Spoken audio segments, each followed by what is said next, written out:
Waalaikumsalam, berjumpa kembali bersama saya Wong Ganteng Sakdonya. Mohon untuk tidak menyebutkan nama dan identitas dalam percakapan ini karena percakapan ini saya naikkan dalam konten YouTube. Bagaimana Mbak E? Oh, direkam loh Mas. Duh, lah YouTuber ya? Enggak, ini enggak masalah di Hong Kong. Ini cuma ini kan orang PT mau datang ke sini nyari agent, makanya saya mikir Mas Andrew kan banyak ini orang agentnya. Duh. Boleh Mbak, sampean ngomong ke saya itu Ya. boleh. Yang penting tidak menyebutkan nama dan Ya. identitas. Kalau ngomong Ya, PT kan tidak ada masalah. Karena kan Ya. saya kan orangnya terbuka toh Mbak, ambil siapa aja. Mm-mm. Ya nggak apa-apa. Jadi nggak perlu sensitif atau bagaimana ini. Kalau sesuatu menurut saya, ketika sampean telepon saya menganggap sampean penting. Mm-mm. Ya. Dan saya telepon balik ke Itu sampean, berarti penting. Nah, sekarang sampean mau menyampaikan bagaimana seperti apa? Boleh, monggo. kan Kan penak. ya. Siap. Karena aku kan waktu itu kan hubungi kan ngomong di sana ada agent nggak yang bagus yang bisa bertanggung jawab mau ngajak kerjasama gitu kan. Ini kan mau datang gitu, terus aku mikir Mas Andrew itu kan orang PT orang agent di Hong Kong waktu itu, terus Miss Yuni juga, karena aku nggak bisa ngubungi Miss Yuni kan, nanti kan ada acara ketemuan gitu ngajak kerjasama gitu. Lu ngajikan nyarikan agent yang benar-benar dipercaya gitu. Dulu sih sering datang ke Hong Kong setahun 2 kali, semenjak COVID kan dia nggak pernah datang. Terus ini untuk selesai COVID ini yang pertama kalinya datang lagi gitu, satu keluarga datang gitu. Jadi kalau bisa Mas Andrew bisa ketemu nanti gitu untuk ngomongin ada agent mana gitu, nanti mau ngajak kerjasama gitu. Ini benar-benar APT-nya besar sih gitu. Kan disebut sini mungkin Mas Andrew nggak boleh. Jangan disebut, ya, jangan makanya disebut. itu karena ini kan kerjasama dan bisnis kan nggak usah diomongin, harus pribadi gitu. Nanti ketemu di mana biasanya sih ngajak makan atau ketemu di mana gitu, biasanya bapak sama ibu sini gitu. Oke. Kan selalu ketemu saya gitu. Oke, sebentar. Sekarang wes ya ganti saya yang ngomong ya. Menurut sampean itu orang yang baik. Nah, saya bertanya kepada sampean, kenapa sampean merekomendasikan beliau ini kepada saya? Ada hal apa, hal bagus apa yang sampean lihat, yang sampean amati, yang sampean rasakan? Barangkali nanti ketika sampean bisa menceritakan ke saya kan saya bisa jadi memberikan sesuatu, atau saya lebih melihatnya tidak terlalu gak harus datang ke sana dan semuanya. Bisa nggak saya dipresentasi atau diinformasikan kenapa kok ini baik menurut sampean? Kita lebih membahas itu aja. Dari pendapat sampean aja. Menurut sampean kenapa? Ya kan gini kan, waktu itu kan telepon saya kan mau datang gitu. Kamu tahu agent di mana, agent itu gitu kan saya bilang saya nggak begitu kenal agent di sini kalau bukan agent yang memproses saya waktu ini, agent ini kan kata kan dia maunya ya benar-benar yang bertanggung jawab untuk anak PT-nya, karena dia tiap 1 tahun sekali kan dulu ya sebelum COVID itu bisa 2 kali untuk ketemu anak-anaknya di sini. Gimana kamu baik enggak di sini, majikan kamu gimana? Kalau majikannya nggak baik kan dulu sebelum ada YouTube untuk curhat kayak Mas Andrew sama Miss Yuni gitu kan, dia selalu ibu itu sama bapak selalu dapat curhatan gitu, nanti dia nembusin ke agent gitu. Dia benar-benar orangnya bertanggung jawab gitu untuk anak-anaknya di sini gimana gitu. Oke, sampean udah tahu tempatnya belum? Sampean sudah pernah datang ke PT-nya belum? Saya setiap pulang saya ke sana, selalu ke sana. Dia punya PT di Malang. Waktu itu yang buka yang di Semarang itu saya awang buka 2010. Kan saya semenjak 2008 saya ikut PT-nya dia. Malah saya mau direkomendasi dulu kerja di kantornya, saya nggak mau. Kenapa? Karena saya bukannya saya nggak mau, gajinya dikit. Bukan, karena saya memilih kerja di Hong Kong aja. Gajinya kan dikasih waktu itu 3 juta ya. Tapi kan saya mikir kan nggak enak sama orang sebab saya terlalu karena yang punya PT itu terlalu dekat dengan saya, jadi saya nggak mau ada cemburu sosial. Saya milih kerja di Hong Kong aja gitu, karena Di Hongkong 10 yang di juta. Jakarta juga ada. 2008, 2010 mana ada segitu mas. Loh enggak, maksud saya kalau gaji dulu kan sedikit lah. Sekarang kan sampean bisa minta gaji. Kualitasnya bagaimana? Berarti sampean sudah datang ke beberapa PT-nya dia. Iya, Terus sampean silaturahmi gitu. sebentar, sampean memilih bekerja di Hong Kong dibandingkan ngajarin mereka. Ya enak di sini kok. Lah gitu sampean ngomong baik. Kalau baik kan harusnya lebih enak di Indonesia, biar sampean juga dekat keluarga, sampean juga dapat gaji. Tapi kok sampean memilih di Hong Kong? Bukan gitu mas, bukan Terus? gitu. Karena yang punya PT itu terlalu dekat ke saya, maksudnya itu. Lah justru deket kan enak. Sampean nyampaikan gaji berapapun kan dia juga bantu gitu loh. Iya, sering bantu lah untuk anak saya, sering lah gitu. Cuma kan saya nggak enak sama orang staf-staf yang lama gitu. Nanti kan ada cemburu sosial kan nggak enak gitu. Kan saya sering diajak kemana gitu. Jadi kan waktu sekolah aja kan saya jarang sekolah, selalu dipanggil, diajak jalan-jalan, diajak makan di luar, kan berarti kan ada cemburu sosial, jaga perasaan gitu loh mas. Gitu. Tapi untuk semuanya yang di sini yang menurut aku satu satu padepokan lah semuanya, itu anak-anak baru yang dari PT kan Kak. Ini kemarin aja nih, Mbak aku ikut ya ketemu ya, saya nanti boleh nggak ketemu nanti, semuanya pada pengen ketemu sama yang punya PT itu kan, mau datang kan kapan Mbak, saya nggak ngasih tanggalnya karena kan harus izin dulu ketemu di hotelnya kapan gitu kan, saya nggak berani nyebar ini, paling ngajak ketemuannya nanti tanggal segini ketemu ya di Victory gitu, jadi semua pada ngumpul gitu, seneng gitu. Orangnya tua? Karena atau masih muda? Nanti saya kasih tahu fotonya ya. Gini aja ya, jadi orang Cina, dia orang Cina. Enggak, jadi gini Mbak. Oke, no problem ya. Kalau memang dia mau, mau ya kan, dia pasti harus tahu saya dulu kan. Ya kalau dia memang. Iya, waktu itu ngubungi Miss Yuni juga nggak diangkat-angkat, mau ngajak kerja sama, minta nomor intinya saya juga nggak dikasih, sama nggak tahu siapa itu. Terus dia bener-bener mau ngubungin gitu. Gini. Saya kasih nomornya Mas Andrew. Ya, kalau Miss Yuni nggak perlu dibahas sama saya ya kan, karena Miss Yuni sendiri, jadi hubungannya sama Miss Yuni sendiri. Kan dia punya agent kan, nyarinya agent. Iya, maksud saya tidak perlu kita membicarakan orang ya, kita membicarakan kita saja, karena saya tipikal manusia yang nggak kepingin membicarakan orang kalau orangnya tidak ada. Kalau saya membicarakan masalah, bagaimana masalah itu terselesaikan, jadi bukan orang tapi masalah ya. Kalau sama nelpon Miss Yuni nggak masuk ya sudah kan, karena kan privasinya juga sendiri-sendiri, setiap dia juga kadang nggak mau nemuin, atau kebanyakan yang nelpon, kebanyakan yang WhatsApp. Nah kalau sampean bilang kalau dianya sudah nonton channel konten saya dan YouTube saya, pastinya kan dia bisa melihat apa yang kami lakukan, kan dia bisa melihat dan menimbang kan, seperti itu Mbak.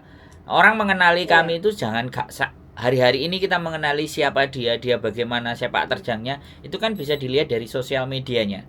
Saya juga ada Facebooknya, saya ada YouTube-nya. Jadi beliau itu bisa ngelihat. Nah, ketika sudah melihat, dia akan bisa mengkira-kira, dia bisa akan tahu bagaimana karakteristik orangnya yang mau diajak ngomong, kan sudah jelas. Kan begitu.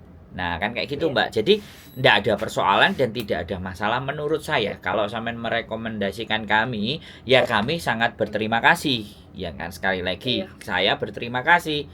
Karena mungkin sampean merasa melihat menonton konten saya, orangnya bisa bertanggung jawab, sehingga sampean bisa menyodorkan ke beliaunya, ke bapak yang punya PT atau ibu yang punya PT. Nah, bapak dan ibu yang punya PT pun setidaknya juga sekarang harus melek dengan sosial media. Jadi biar dia juga bisa melihat bagaimana kondisi dan keadaan sekitar. Karena banyaknya PT sama agen itu menganut sistem jadul di masa lalu. Jadi mereka tidak ada yang membuat konten di sosial media. Bahkan agen-agen itu tidak menceritakan sampai detail tentang profil PT-nya dia, agennya dia itu tidak diceritakan sehingga orang-orang tidak terlalu banyak, akhirnya langsung masuk mendapatkan pelayanan yang kurang baik. Ya mohon maaf sekali lagi, saya juga sebelumnya rekod saya kan saya bekerja di sosial medianya salah satu agent di Kos BB, salah satu agent, dan waktu itu sama Miss Yuni. Makanya itu tonggak awal pertama kita menginformasikan segala sesuatu yang ada di agent, tapi itu hanya bertahan cuma 1 tahun.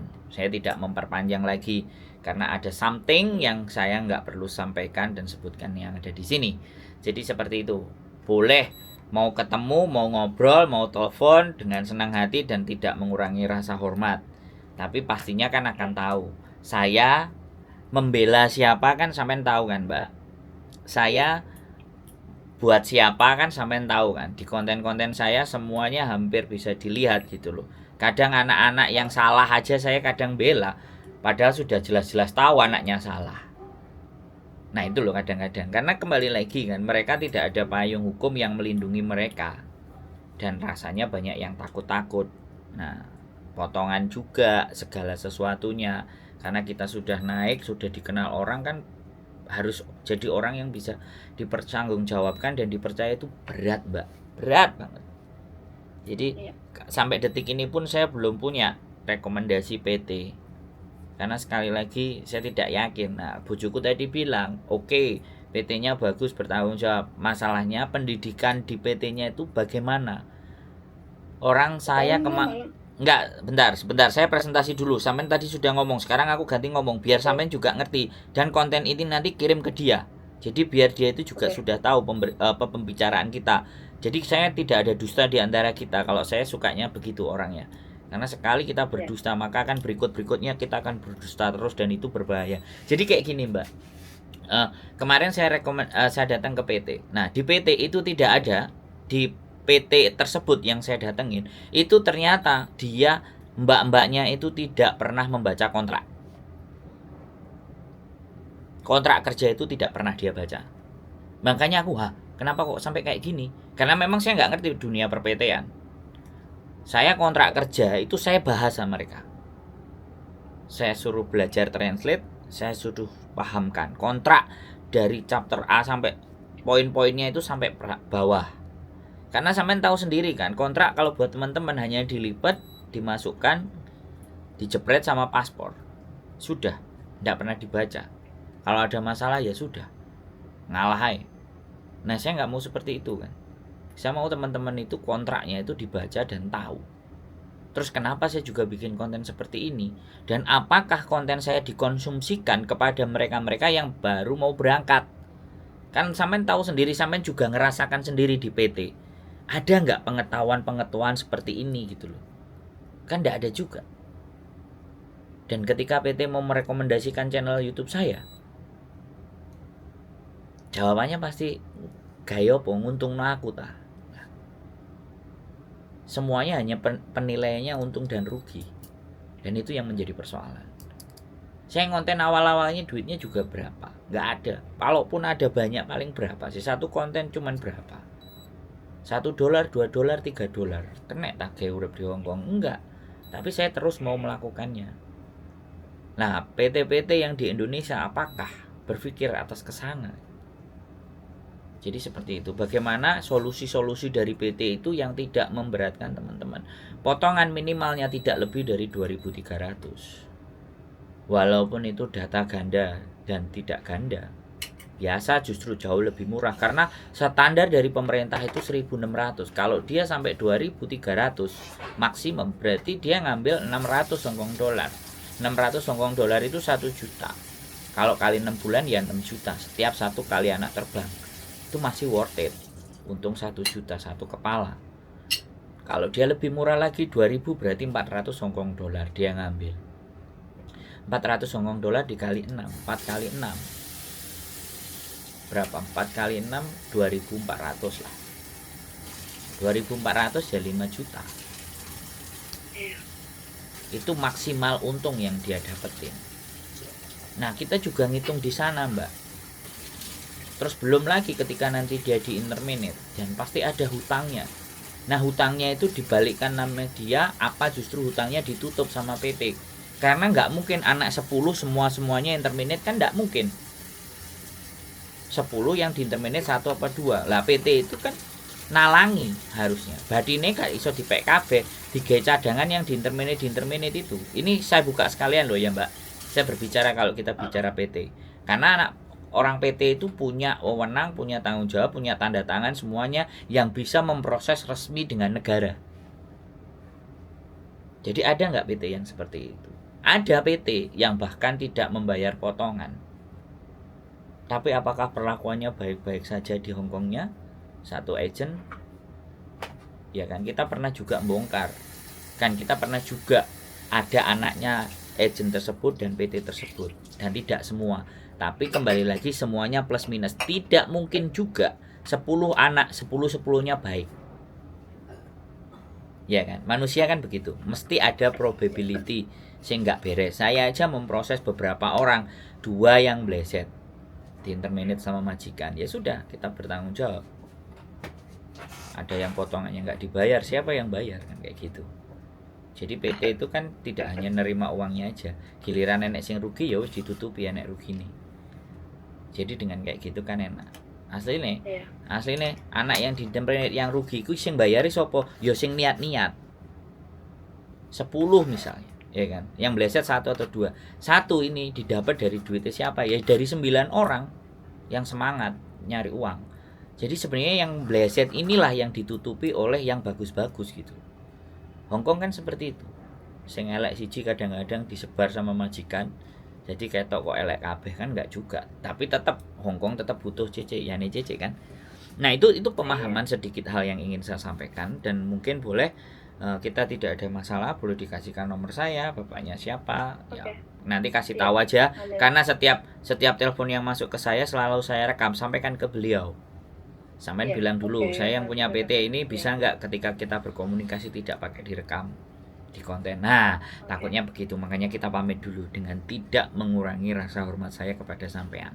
Dan sekali lagi saya mengucapkan banyak terima kasih, apresiasi sampean merekomendasikan saya kepada PT yang di Indonesia. Mudah-mudahan sampean bisa bergabung di PT-nya supaya enak. Karena kalau yang ngajari yang tidak ikut ngerasakan di Hongkong piye? Iya. Ya, itu butuh dan itu perlu. Matur sembah nuwun. Ada lagi yang mau disampaikan Mbak Cukup? Ya udah, nanti saya sampaikan. Yeah. Sampaikan sama Ibu. Nomornya boleh kan? Boleh, monggo. Ya. Nanti saya kirimin fotonya dia juga, ini profil PT-nya. Siap. Mas Andrew udah pernah dengar. Ya, nanti saya cek, saya lihat, semuanya, verifikasi dan macam-macam. Oke, makasih waktunya Mas ya. Sehat selalu Mbak matur sembah nuwun. Waalaikumsalam warahmatullahi wabarakatuh. Oke teman-teman semuanya ya. Terima kasih buat Mbaknya. Saya sangat mengapresiasi ya merekomendasikan saya kepada siapapun karena ya mungkin saya dianggapnya baik, saya dianggapnya bisa dan dianggapnya bertanggung jawab sehingga Mbaknya berani merekomendasikan kepada beliaunya pemilik PT ya. Mbak saya terima kasih sama sampean dan mudah-mudahan yang lainnya dengan adanya PT-PT yang bertanggung jawab, yang tidak terlalu berat, karena bagaimanapun ya di sini itu buat teman-teman semuanya ngerti hasil ruwet mumet delok majikan.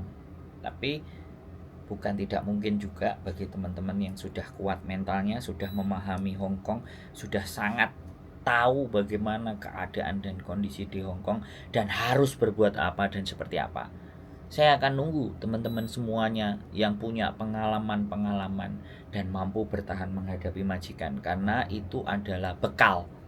Itu tips buat teman-teman yang mau balik lagi ke Hongkong ataupun yang mau berproses di Hongkong.